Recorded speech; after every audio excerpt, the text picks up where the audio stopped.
T-Pain, Unstuck. Hey. What's good, people? It's your homeboy T-Pain. Super duper excited to be here at Now Playing by Fiverr.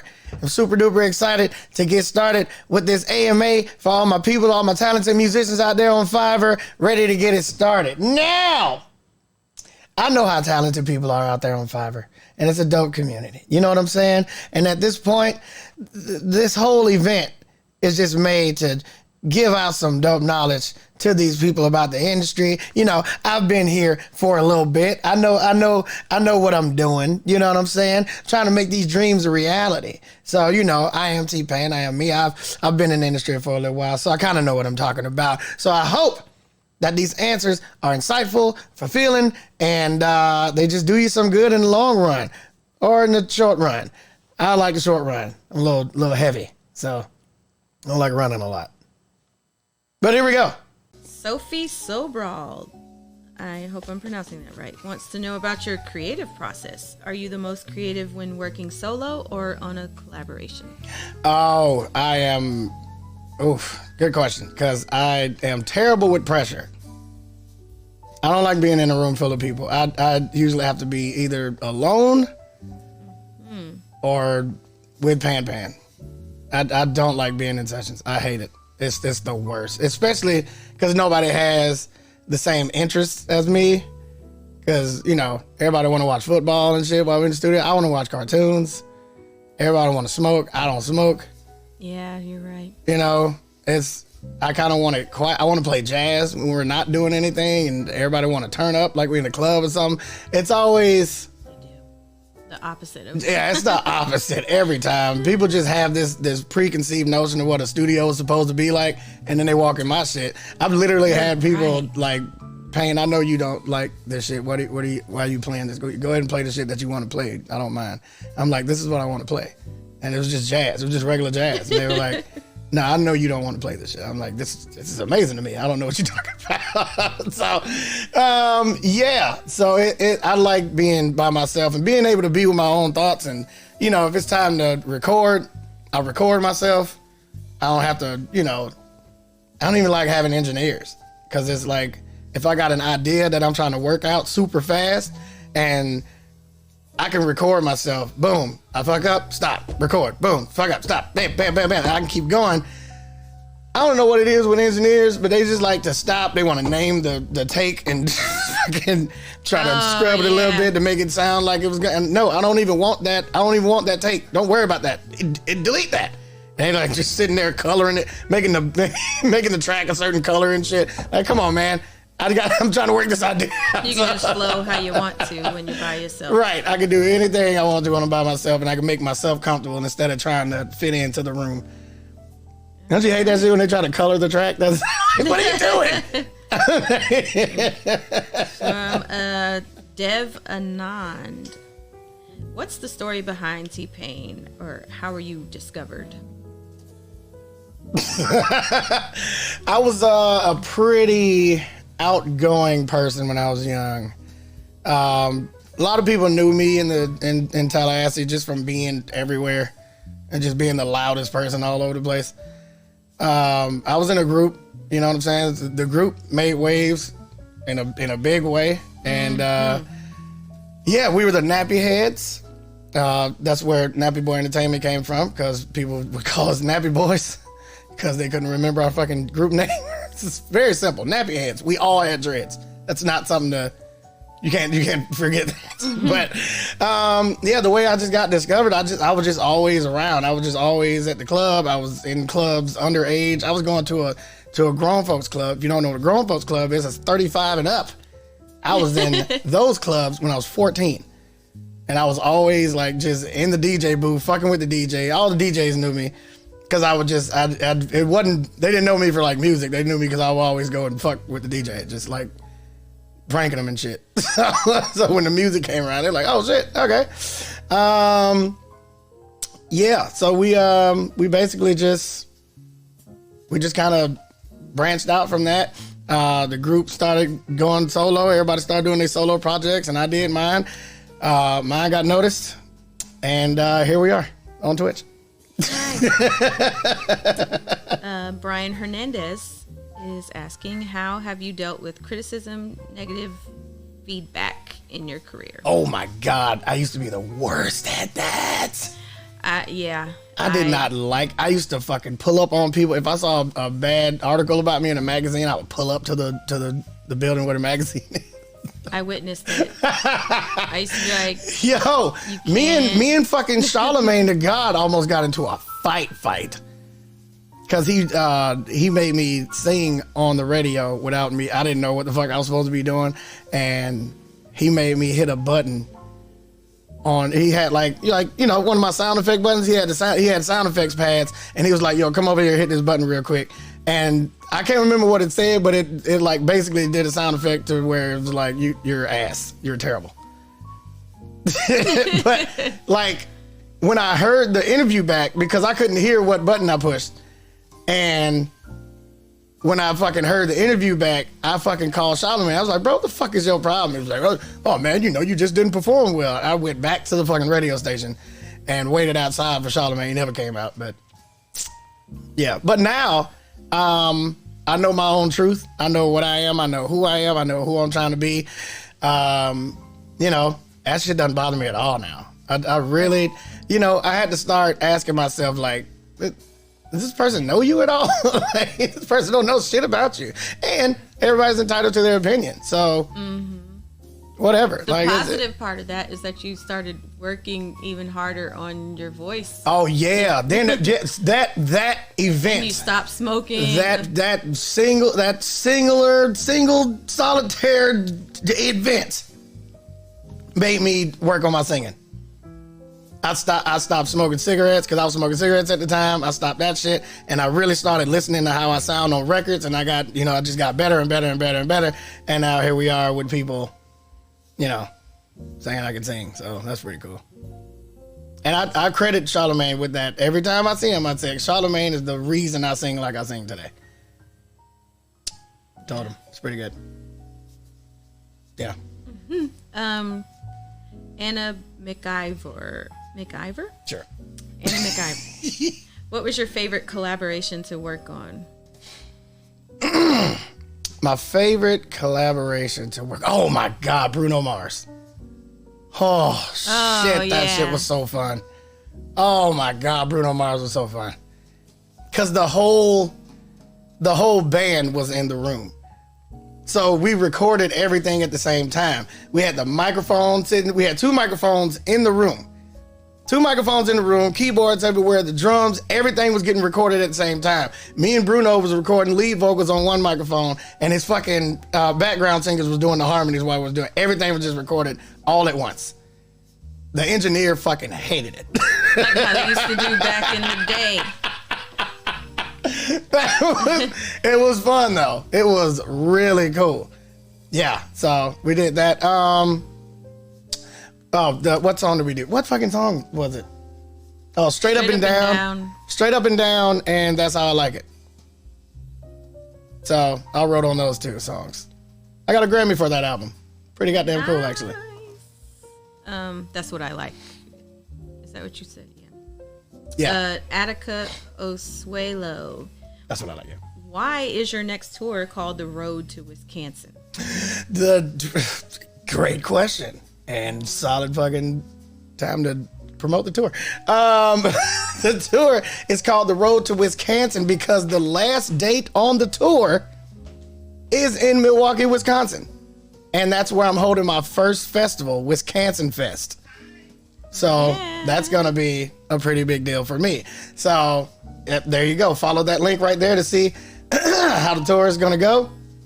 And yeah, so that's why it's called The Road to Wisconsin, because we're going to Wisconsin. We're ending the tour in Wisconsin. Yeah. And I said Wisconsin in a song some 10 years ago. It's a whole thing. It's a whole thing. Yeah. Joshua Bandon would like to know what your favorite song was. My merger.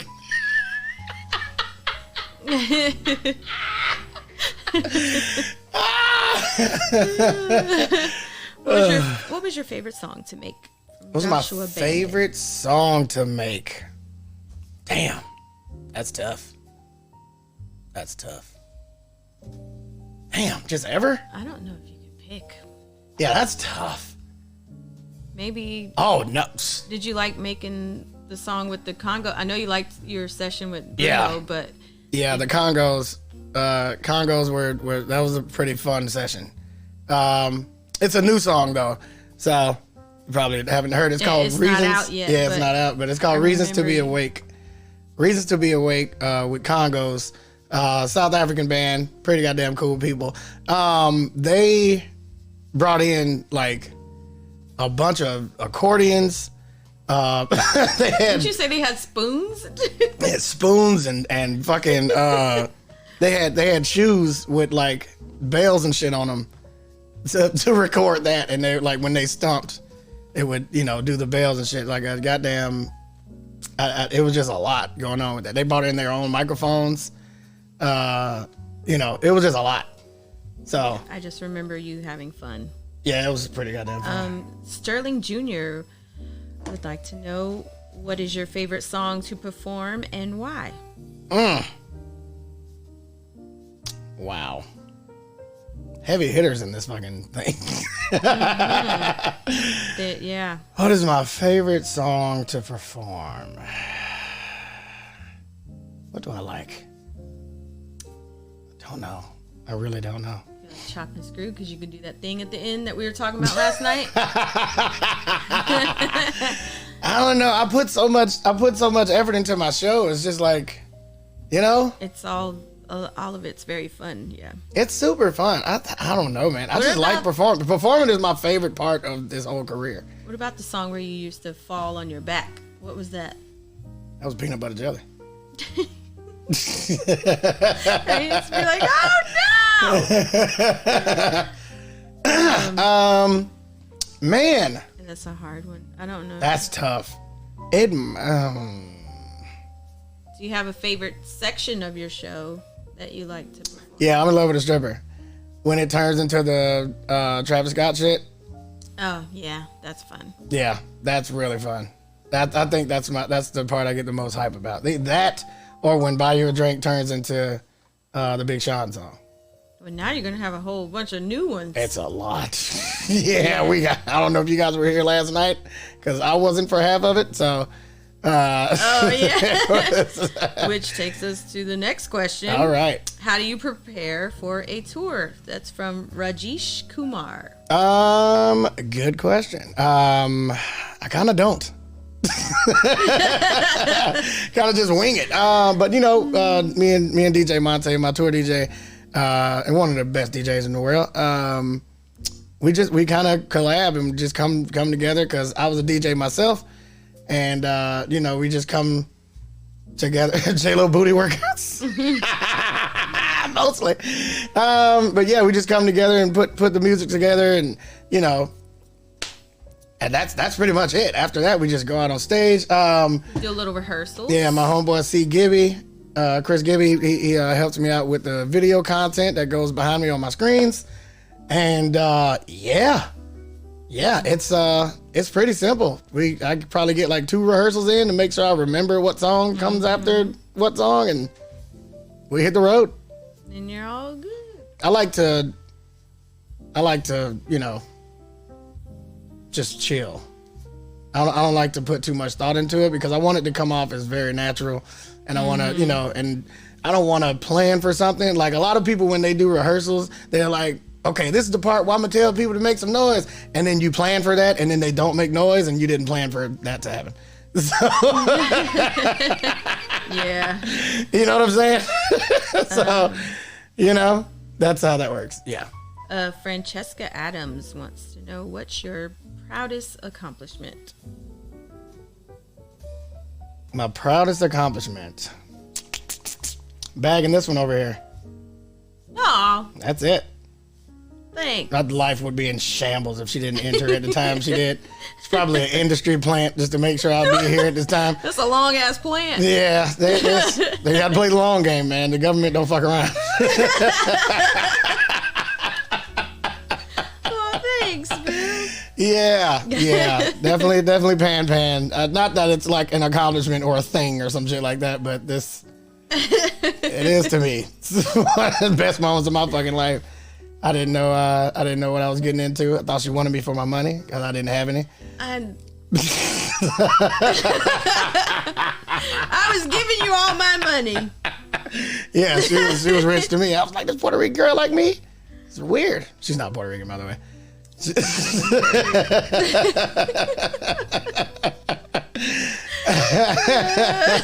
That's just what I thought. Just as a kid growing up, I just thought any light skinned person with curly hair was Puerto Rican. That was just it for me. I just that's all Puerto Rican.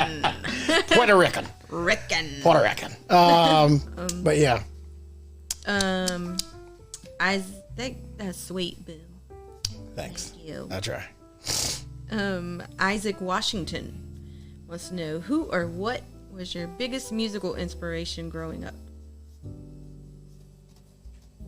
Ooh, I don't know. Yeah, that's great. Probably got a few. Growing up, I would say CeeLo Green, for sure.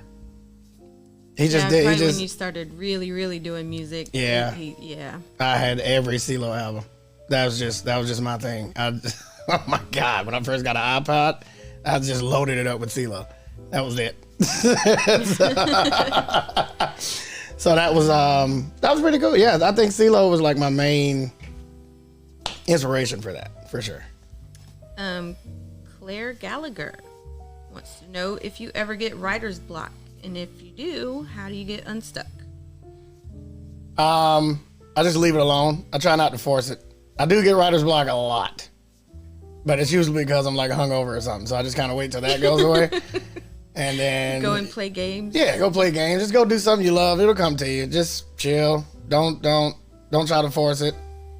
That's the universe telling you to go sit your ass down somewhere, and just be cool, bro. You ain't got it today. It's okay. It's okay to not have it. You ain't gonna be on every day. That's can't get too upset it's about just it. Unhealthy. Yeah, it's unhealthy to get upset about that. Just let it do its thing. Let your mind rest for a little bit. Unless you got a deadline, in which case get the fucking recording. That'll usually unblock writer's block. Deadline. Give yourself a deadline. Get to it. David Millar wants to know, is there something that all of your top hits have in common? If so, what is it? Oof. Oh, man. All my top hits. What did they have in common? Oh, I didn't want to do them. Oh, yeah. He did not like any of them. I forgot about that. Yeah, everything that's been, I've gotten so many phone calls over the years of him being like, I do not like this song. Yeah. And I do not want to do it. And then they always turn up. So anytime I do a song now and I hate it, I'm like, oh, this shit's going to be fucking huge. God damn it.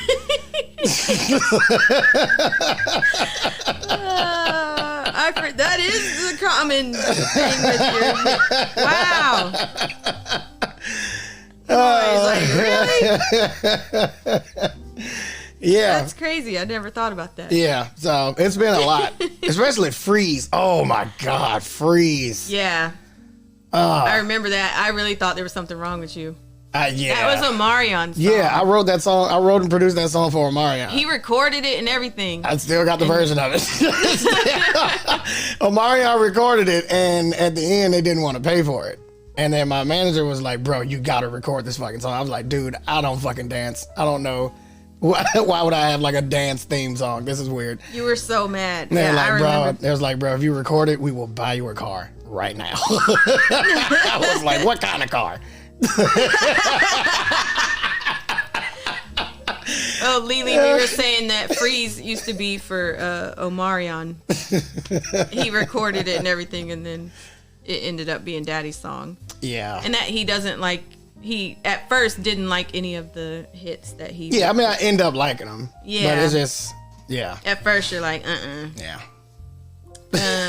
Patrice Alamand. Is there anything in your career you haven't done yet that you still want to do? Oh, I want to have like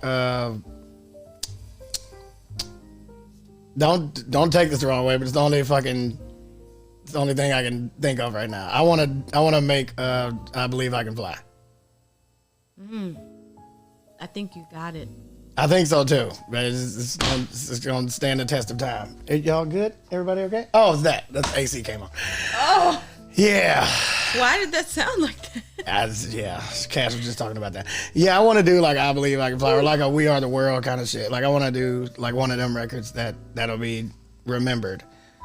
You know? I think you have it. Yeah, I don't. There's gunshot air conditioner. No, it's because the AC unit and the fucking power to the speakers are on the same circuit. So when that was the speakers. So when the AC comes on, it fucking pops the speaker. Why? Was that new? Yeah. He just changed. Okay, this scared the shit out of me. Whew. I can't imagine without the headphones on. Yeah. Sorry about that. You were right next to it too. Oh no. Okay, this next one is like a 3-part question. Shit. How'd they get away with that? Amir Brandon says, "What's the last song you listened to? What's your all-time favorite song? And who is your favorite artist?" Oh my God. What? It's the last song I listened to. What were we listening to last night?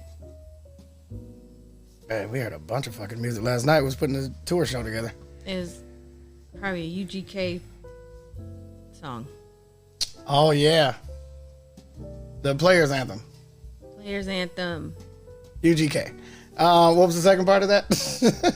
What is your all-time favorite song? It's my all-time favorite song. How do you pick that? I got it. I'll never be able to have an all-time favorite song. Favorite song of all time, Off the Wall by Michael Jackson. But a strong second would be Strawberry Bubblegum by Justin Timberlake. Third would be Crazy. Third would be Crazy by Gnarls Barkley. Yeah. It's my go-to karaoke song. So there's that. What's the third thing? Who is your favorite artist?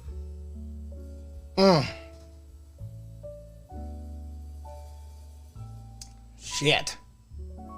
Favorite artist.